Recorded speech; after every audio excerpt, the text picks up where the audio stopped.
Hello everyone. Welcome to the YouTube channel of My Online Prep. Learn anytime, anywhere. But before moving forward, press the bell icon to never miss any new video on our channel. So, let's get started. Today we will start with chapter 5, Business Cycles. What all will you learn in this chapter? We will cover following 3 important topics in this chapter: concept of business cycle, characteristics of business cycle, and phases of business cycle. Now let's start with the first topic. हमारा first topic है introduction to business cycle. जैसे कि आपको नाम से ही समझ आ रहा है कि हम क्या पढ़ने वाले हैं, हम बिजनेस साइकिल पढ़ने वाले हैं. बिजनेस साइकिल का मतलब है हाउ माय बिजनेस वर्क्स. मेरा बिजनेस कैसे काम करता है, इसको आज हम यहाँ स्टडी करेंगे. अब मेरा बिजनेस यहाँ पे बात ये हो रही है कि कोई भी इंडस्ट्री सेक्टर, आप उसे मैन्युफैक्चरिंग इंडस्ट्री सेक्टर समझिए, आप उसे सर्विस इंडस्ट्री समझिए, आप कोई भी सेक्टर समझिए, वो एक पर्टिकुलर ट्रेंड में काम करता है. कभी वो बहुत ज्यादा फायदेमंद हो जाता है, कभी उसमें नुकसान होने लगते हैं, कभी उसमें बहुत ज्यादा मुनाफा होता है, कभी सेल्स सडनली बढ़ जाती है, और कभी कभी गॉड फॉरबिडन कई बार ऐसी सिचुएशंस भी आती हैं कि हमें बिजनेस बंद करना पड़ता है या उसे चेंज करना पड़ता है. ऐसी बहुत सारी एग्जाम्पल्स हमारे पास हैं जिनमें बिजनेस बंद हुए, प्रोडक्ट्स बंद हुए, प्रोडक्ट चेन्स बंद हुई, यूनिट्स बंद हुए. इस सारे स्वभाव को, जिस तरीके से पूरा बिजनेस चलता है, उस टर्म को हम कहते हैं बिजनेस साइकिल. दैट मीन्स किसी भी इकोनॉमी में बहुत सारी फ्लक्चुएशंस होने की संभावना रहती है, और जैसे जैसे ये फ्लक्चुएशंस होती रहती हैं, कभी प्रोडक्शन में, कभी उसकी इकोनॉमिक एक्टिविटी में, वो कई महीनों तक, कई सालों तक ऊपर नीचे चलती ही रहती हैं. कभी भी एक जैसा बिजनेस नहीं रहता. इस सारे स्वभाव को हम बोलते हैं बिजनेस साइकिल. इस सारी मूवमेंट को, कभी ग्राफ इस तरीके से चलता है, कभी ग्राफ बिल्कुल ही स्टेगनेंट हो जाता है, कभी बिल्कुल ही फ्रॉम बॉटम टू टॉप हो जाता है, और कई बार उल्टा भी हो जाता है. That means business cycle simply means that the whole course of business activity passes through the phases of prosperity and depression. Prosperity मतलब कि जब मेरा बिजनेस ऊपर जा रहा है, डिप्रेशन मतलब कि जब वो नीचे आ रहा है. अब business cycle is random. Obviously हम कभी भी इसे प्रिडिक्ट नहीं कर सकते, और कभी भी हम इसके बारे में श्योर नहीं हो सकते. ये रैंडम मूवमेंट करता है, and definitely it is very unpredictable. For example, जैसे कि कोविड 2019 आ गया. अब जैसे ही कोविड 2019 आया, किसी ने नहीं सोचा था कि इसका क्या इम्पैक्ट होगा बिजनेस पर बहुत सारे बिजनेस, बहुत सारी इंडस्ट्रीज ऐसी हैं जो आज की डेट में बंद हो चुकी हैं. आपने अपने शहरों में, अपने आसपास लोकेशंस पे ऐसी चीजें, छोटी छोटी चीजें नोटिस करे होंगे. बहुत सारे रेस्टोरेंट, बहुत सारी शॉप्स, बहुत सारे मॉल्स, या बहुत सारे ऐसे रिटेल स्टोर्स जो कि बिल्कुल बंद हो गए हैं, बिकॉज कस्टमर फुटफॉल बिल्कुल बंद हो गया था, उनके एम्प्लॉयज जा चुके थे. That's why they have just stopped doing the business further.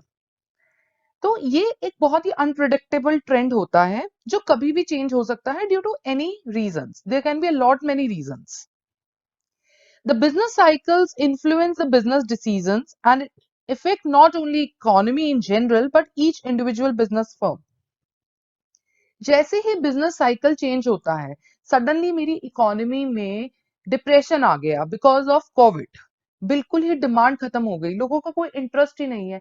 मेरी परचेजिंग पावर इतनी कम हो चुकी है कि मैं सोच ही नहीं सकती कि मैं जाके गाड़ी खरीदूं. And this can be a phenomena for many people in and around me. उस कंडीशन में क्या होता है, मुझे गाड़ी खरीदने की इच्छा ही नहीं है, मेरी गुंजाइश ही नहीं है. Similarly it can happen to other people also. ऐसे करते करते करते इंडिविजुअल डिमांड से एग्रीगेट डिमांड बनता है, जिसमें वो डिमांड गिरता जाता है, गिरता जाता है, and suddenly car manufacturing business effect होने लग जाता है. अब कार मैन्युफैक्चरिंग बिजनेस जैसे ही इफेक्ट होगा, वैसे ही मेरे बिजनेस में एक डाउनफॉल आ जाएगी, और जैसे ही ये डाउनफॉल आएगी, ये पूरी की पूरी ऑटो सेक्टर को इफेक्ट करेगी, और जिसकी वजह से मेरा जो बिजनेस साइकिल है वो डिस्टर्ब हो जाएगा. तो मुझे अकॉर्डिंगली फटाफट से एक बिजनेस डिसीजन लेना पड़ेगा कि क्या मैं इस बिजनेस के साथ आगे बढ़ूं या मैं इसे बिजनेस को हॉल्ट कर दूं, या फिर मैं अपना चेन ऑफ प्रोडक्ट्स चेंज कर दूं, मैं अपने नए तरीके की डाइवर्सिफिकेशन में चले जाऊं। सो मेरे पास आ गई ना चार ऑप्शंस, क्या मैं बिजनेस बंद कर दूं, क्या मैं बिजनेस थोड़ी देर के लिए हॉल्ट कर दूं, या मैं अपनी प्रोडक्ट लाइन चेंज कर दूं, या मैं अपने आप को डाइवर्सिफाई कर दूं। तो दैट मीन्स जैसे ही बिजनेस साइकिल बदला, मेरा बिजनेस डिसीजन सडनली इफेक्ट हुआ। और ऐसा नहीं है कि ये जनरली इफेक्ट करता है, ये हर एक बिजनेस फर्म को इफेक्ट करता है। अगर एक कार मैन्युफैक्चरिंग फर्म कोई डिसीजन लेगी तो उसका सीधा impact proportionately, directly, indirectly, it will affect the whole car manufacturing industry, तो साथ के साथ दूसरी बिजनेस फर्म्स को भी इफेक्ट करेगा। Now let's understand some of the characteristics of business cycles. Some of the basic characteristics are: a business cycle is synchronic in the sense that it has an upward and a downward movement tending to occur at almost the same period in all industries. जैसे मैंने आपको बताया Covid का case, हम COVID को ही example लेंगे because this has been the latest one. अब कोविड केस में दो तीन सेक्टर्स ऐसे थे जिन्होंने बहुत ज्यादा रेवेन्यू अर्न किया, बहुत ज्यादा प्रॉफिट में रहे। वो कौन से सेक्टर्स थे? FMCG, pharma and my hospitals etcetera. ठीक है, एफएमसीजी इसलिए रहा बिकॉज लॉकडाउन था लोगों को, लेकिन खाना पीना तो वो बंद नहीं कर सकते थे, हमने सप्लाई किया, घरों तक खाना पहुंचाया। Then pharma medicine was very necessary, एक नेसेसिटी थी। Then there were hospitals, hospitals की सर्विसेज ने बहुत ज्यादा अर्न किया। आई वुड नॉट से कि वो उनके लिए प्रॉफिटेबल सिचुएशन था, but yes it was a demand, तो डेफिनेटली कुछ ना कुछ इनकम ग्रोथ तो उनका हुआ ही है। लेकिन अब अगर मैं बात करती हूँ कुछ और इंडस्ट्रीज की, जैसे कि मैं आपको बात करती हूँ टूरिज्म इंडस्ट्री की, दिस वाज इफेक्टिव बैडली। अगर मैं बात करती हूँ आपको हॉस्पिटैलिटी इंडस्ट्री की, जो हमारे होटल्स हैं, रेस्टोरेंट्स हैं, इफेक्टेड। मैं बात करती हूँ ऑटोमोबाइल सेक्टर की, बैडली इफेक्टेड। इसी तरीके से there can be many type of industries जो इफेक्ट हो गई ड्यूरिंग कोविड।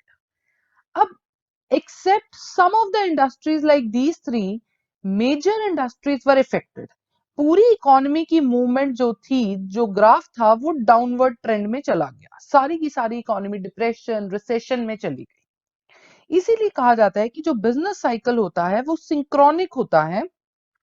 इसकी जो अपवर्ड और डाउनवर्ड मूवमेंट्स होती हैं वो ऑलमोस्ट सेम तरीके से अकर होती हैं सारी इंडस्ट्रीज में, accept in a few due to their nature of industry. A business cycle shows a wave-like movement as the wave of prosperity, depression in one industry will soon generate a wave in other industries. ये words अभी आपको थोड़े से different और नए लग रहे होंगे, but we will study all of them in detail in next set of topics which I am going to cover. अब मैंने जैसे आपको बोला कि जो बिजनेस साइकिल होता है, अगर मैं उसको ग्राफ की प्लॉटिंग करूं तो यहां से मैं शुरू करते करते इस टाइप से कुछ ग्राफ्स बनते हैं जनरली। तो कभी वो राइज करेगा, कभी वो फॉल करेगा, वो फिर राइज करेगा, फिर फॉल करेगा, and so on, it goes on like this only. तो जहां जहां वो चेंज ऑफ स्टेट होगा, like this one, then this one, then this one, तो इनको हम डिफरेंट डिफरेंट नेम्स दे देते हैं जो अभी हम स्टडी करेंगे।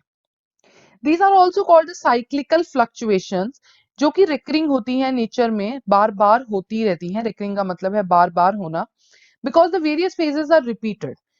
फेजेस इसलिए रिपीट होते हैं बिकॉज कई बार कुछ सीजनल फ्लक्चुएशंस होते हैं, कुछ गवर्नमेंट फ्लक्चुएशंस होते हैं which are bound to occur and we do expect them कि इस टाइम पर ये होना लाजमी है, ये होगा ही होगा। फॉर एग्जाम्पल, अ बूम, जब बहुत ज्यादा कोई इंडस्ट्री बूम पे चली जाती है, बूम मतलब बहुत ज्यादा हाई ग्रोथ हो जाती है किसी भी इंडस्ट्री की, तो एक्सपेक्ट किया जाता है कि ये थोड़े टाइम में नीचे आएगी ही आएगी। एंड सिमिलरली जब वो बहुत नीचे होती है, जिसको हम डिप्रेशन वर्ड यूज करते हैं, डिप्रेशन मतलब जैसे हम बोलते हैं ना ले मैन की लैंग्वेज में, depression is when you are very sad, disturbed, you have lost all the hopes. So the same essence applies to the business as well. जब बिजनेस डिप्रेशन में चला जाता है तो इट इज क्वाइट एक्सपेक्टेड कि कभी ना कभी तो उसमें बूम आएगा, because the next stage is the boom itself. नीचे से तो ऊपर ही जाएंगे ना, या तो फिर बिल्कुल ही नीचे जाएंगे तो फिर बंद हो गया, खत्म ही हो गया फिर तो काम। Then there can be indefinite depression और इटर्नल बूम पीरियड। डेफिनेटली जो मैंने अभी आपको बोला कि कई बार कुछ ऐसी चीजें होती हैं कि हम नीचे जाते ही रहते हैं, नीचे जाते ही रहता है हमारा बिजनेस, मेरी इकोनॉमी, तो उसको मैं बोल देती हूँ indefinite depression. There is no end to it. और on the other side if I talk about the positive side, then it is called eternal boom. Sometimes boom खत्म ही नहीं होता। फॉर एग्जाम्पल रिलायंस है, अडानी ग्रुप है, अंबानी ग्रुप्स हैं, इनमें बहुत ही रेयर डिप्रेशन या रिसेशन की न्यूज आप लोगों ने सुनी होगी, because they are almost at a very stable boom level. Business cycles are pervasive in their effects, उनके इफेक्ट्स बहुत लॉन्ग लास्टिंग भी होते हैं कई बार, और कई बार वो बहुत जल्दी भी खत्म हो जाते हैं। Then the ups and the down movements are not symmetrical. That is very obvious because ये बहुत unpredictable होता है, इसमें बहुत सारे factors involved होते हैं, तो ये बहुत asymmetrical approach से काम करता है। Okay, now let's understand the phases of a business cycle. सबसे पहले ना एक डायग्राम को समझ लेते हैं कि फेजेस बनते कैसे हैं बिजनेस साइकिल के। ये एक डायग्राम बनाया है हमने आपके लिए यहाँ पे, जिससे कि आपको कम से कम ये समझ आ जाएगा कि हम कौन से फेजेस स्टडी कर रहे हैं। ये एक बहुत ही बेसिक सा फेज है, सॉरी डायग्राम है यहाँ पे जो हमने बनाया है। For example this is the starting point, this is the starting point. यहाँ से ये स्टार्ट होता है बिजनेस। जैसे बिजनेस स्टार्ट होता है तो हम ये एक्सपेक्ट करते हैं, मैं एक नॉर्मल बिजनेस की बात कर रही हूँ जिसमें बहुत ज्यादा एक्सटर्नल फैक्टर्स या बहुत सारे गवर्नमेंट रेगुलेशंस एप्लीकेबल नहीं है। तो जैसे ही बिजनेस स्टार्ट हुआ है स्टार्टिंग पॉइंट से, तो सबसे पहली जो एक्सपेक्टेशन होती है वो होती है बूम की। बूम मतलब जब हम टॉप पे पहुंच गए हैं। देन अगर बूम के बाद वो नीचे जाने लगता है, ये उसका डिक्लाइन है, this is called decline.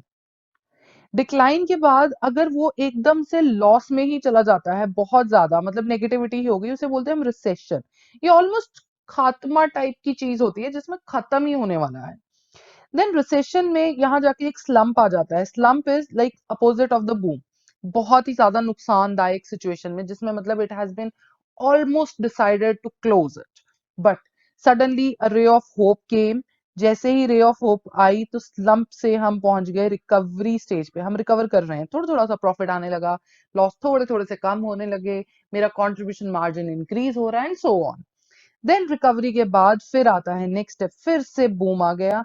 Boom के बाद फिर से कोविड जैसा कुछ आ गया, गॉड फॉरबिडन कभी भी ना आए दोबारा से। बट बूम के बाद फिर अगर वो नीचे जाता है तो उसे हम बोलते हैं रिसेशन।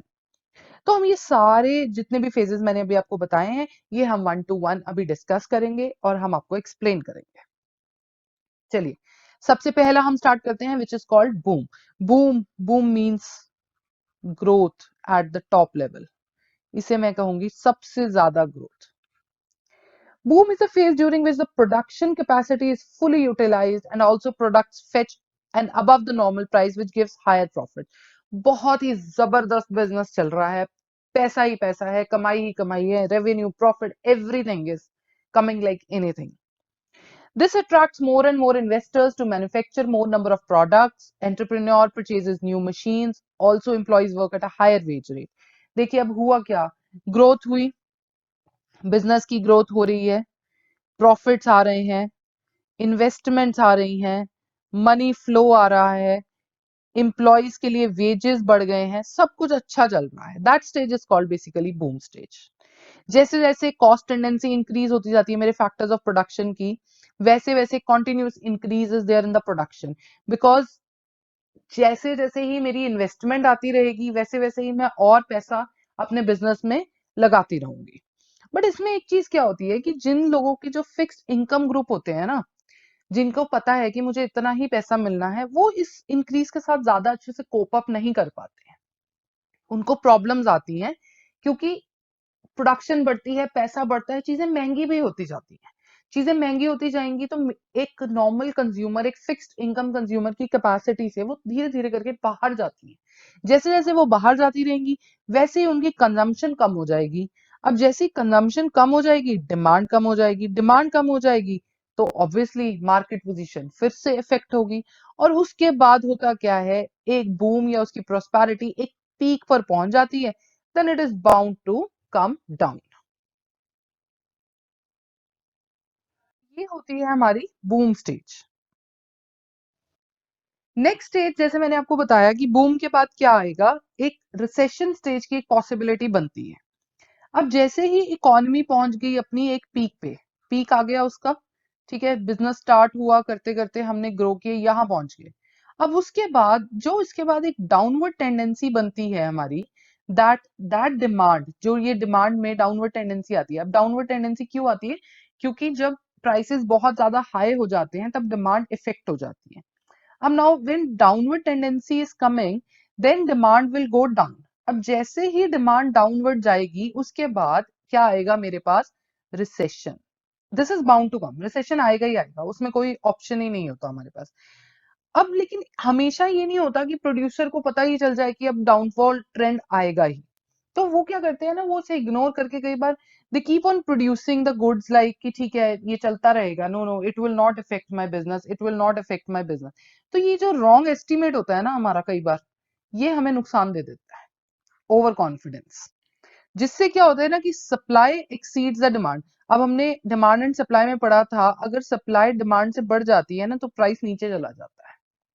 और उससे क्या होता है, जब प्राइस नीचे चला गया, सप्लाई बढ़ गई, डिमांड है नहीं, तो जो इन्वेंट्री है ना वो इंक्रीज हो जाएगी। जैसे इन्वेंट्री इंक्रीज हो जाएगी, बिजनेस की जो लिक्विडिटी है वो कम हो जाएगी। लिक्विडिटी कम होते ही मेरा कैश क्रंच स्टार्ट हो जाएगा। अब ये जो कैश क्रंच है इसी को तो हम रिसेशन कहते हैं। जब कैश फ्लो कम हो गया, that is called recession. It's very simple to understand, so this model works like this only in the business. और जब रिसेशन आ जाएगा तो कोई इन्वेस्ट करेगा? कोई नहीं इन्वेस्ट करेगा, किसी को पैसा नहीं लगाना ऐसी कंपनी में, ऐसे बिजनेस में। The order for new equipment, raw materials are cancelled, cut down the existing business, workers are retrenched and so on. फिर नौकरियां जाएंगी, फैक्ट्रीज बंद हो जाएंगे, बिजनेस यूनिट्स बंद हो जाएंगे, and this goes on. Unemployment, fall in income led to low offer prices of the producers for the goods and the services, and some firms are forced into bankruptcy. Obviously, ये तो मैंने आपको example से ही बता दिया कि अगर आप अपने आसपास छोटे मोटे बिजनेसेस को भी देखेंगे, आप उसमें भी ऑब्जर्व कर सकते हैं ये बात। बड़े बिजनेस की तो क्या ही बात है। The failure of one firm affects other firm with whom it has business connections.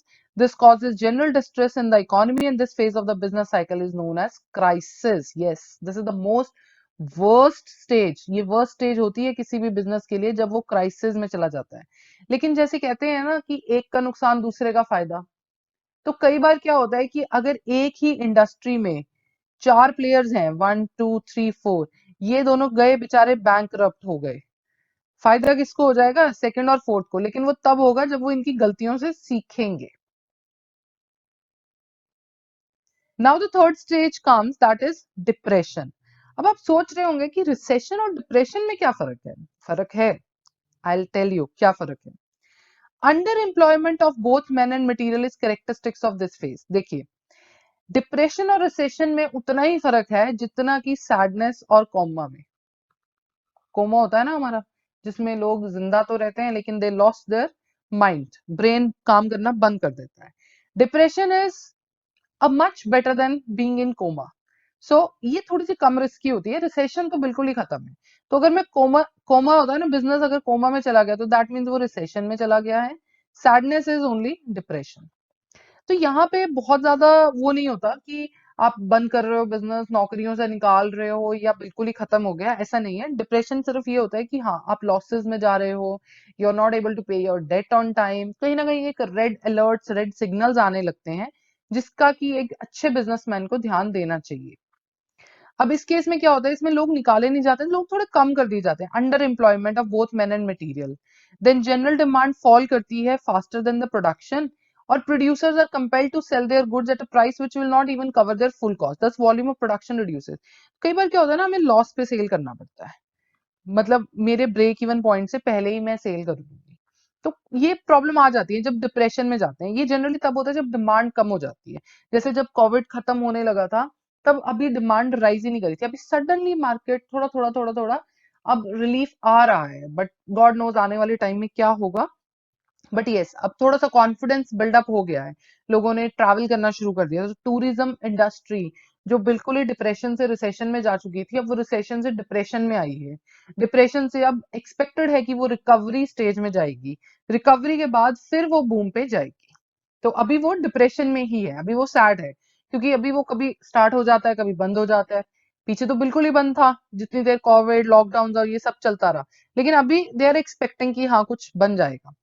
So during depression क्या होता है, फिर workers are thrown out, the demand for bank credit falls, which results in idle funds and the interest rates also decline. Firms are not able to pay off its debt and eventually they wound up. बंद हो जाती हैं अगर वो बिल्कुल ही नहीं करते. Then investors are not willing or ready to take up new investment projects and aggregate economy is at its bottom. So simple होता क्या है basically कि recession तो बिल्कुल ही खत्म है, depression थोड़ा सा उससे ऊपर की स्टेज है। Then comes the most important phase that is called recovery. ये अच्छा है, थोड़ा होपफुल वाला साइन दिखता है स्टेज में हमें। तो ये है रिकवरी। रिकवरी का क्या मतलब होता है कि जब कुछ ना कुछ हमें आसार दिख रहे हैं कि हम वापस उस जगह पर पहुंच पाएंगे। सो रिकवरी कम्स जब डिप्रेशन फेस कंटिन्यू नहीं होता इनडेफिनेटली, जो कि अभी मैंने आपको बताया कि टूरिज्म इंडस्ट्री अभी डिप्रेशन से बाहर निकलने के लिए लड़ाई कर रही है, अभी वो डिप्रेशन में है, और जैसे जैसे वो बाहर आ रही है उसे हम कहते हैं रिकवरी। धीरे धीरे धीरे धीरे बाहर आ रही है वो। आइडल वर्कर्स अब they will come forward to work at low wages. अभी मतलब लोग ये सोचते हैं कि चलो ठीक है, काम तो मिल रहा है ना, पहले मैं 15,000 पे काम कर रहा था, चलो कोई बात नहीं, अभी 8,000 पे मिल रहा है ना, गो फॉर इट, कम से कम जीरो से तो बेटर है ना। और प्राइसेस जो होते हैं वो लोएस्ट चले जाते हैं कि ठीक है, पहले हम 200 रुपए की चीज बेच रहे थे, अब अगर 60-70 में भी बिक जाती है तो बेच दो, कम से कम कोई खरीदेगा तो सही उसे। और जो कंज्यूमर्स होते हैं जिन्होंने पहले पोस्टपोनमेंट की होती है अपनी कंजम्पशन की कि नहीं नहीं अभी क्या जरूरत है, पता नहीं इकोनॉमी रिवाइव होगी नहीं होगी, जीडीपी वापस होगा ठीक से, बिजनेसेस वापस आएंगे या नहीं आएंगे, तो वो अब धीरे धीरे करके they are also taking that as. वो कहीं ना कहीं अपनी हिम्मत जुटा रहे हैं कि हम इसे अब कंज्यूम करना स्टार्ट करते हैं, अपनी स्पेंडिंग स्टार्ट करते हैं basically. The banks with the accumulated cash reserves now come forward to give loans at easier terms and lower rates. जब रिसेशन चल रहा होता है ना बिजनेसेस में, क्योंकि बिजनेस और इंडस्ट्री का रिसेशन या depression is equally bad for the economy as a whole. और बैंक्स क्या करते हैं ना कि नहीं नहीं, बिजनेस में लोन मत दो, पता नहीं ये चलेगा या नहीं चलेगा, मेरा लोन एनपीए हो गया तो, नॉन परफॉर्मिंग एसेट हो गया तो, बैड डेट हो गया तो मैं क्यों लोन दूं, अभी रुक जाओ, अभी लोन की कोई नई स्कीम्स भी लॉन्च नहीं करते हैं। बट फिर उसमें क्या होता है कि कोई रिवाइवल स्कीम्स आती हैं, कोई रिकवरी स्कीम्स आती हैं, कोई बिजनेस को एज देने के लिए स्कीम्स आती हैं, तो there are lot of options which are available.